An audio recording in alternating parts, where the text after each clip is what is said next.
Bonjour, je m'appelle Pauline, je suis la responsable RH chez RSE de Digitaléo depuis maintenant 6 ans.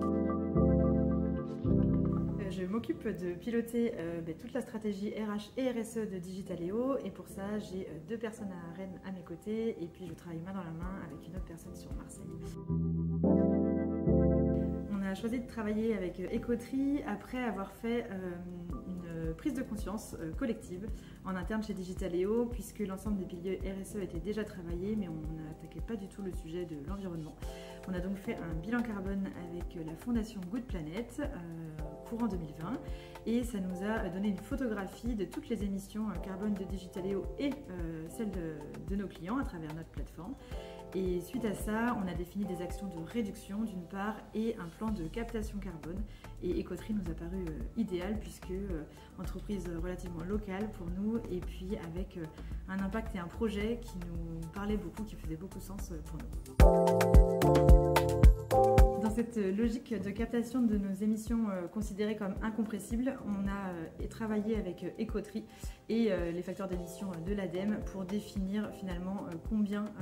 les emails envoyés par nos clients produisaient de CO2 et combien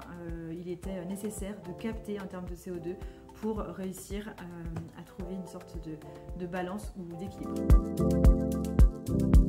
C'est important pour nous puisqu'on a défini un plan sur 5 ans pour pouvoir accompagner cette captation carbone dans le temps et in fine planter à peu près 3000 arbres par an.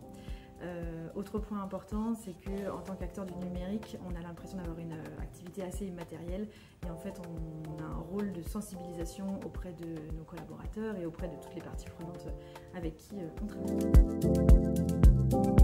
C'était assez challengeant professionnellement d'ajouter ce pilier à notre métier de RH puisque tous les autres aspects de la RSE sont assez naturels,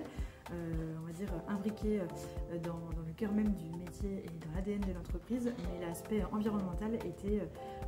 plus méconnu et a nécessité pas mal de recherche, de réflexion et puis d'associations avec des partenaires qui eux sont en maîtrise du sujet. Lors de la réalisation de notre bilan carbone, 2 autres grands axes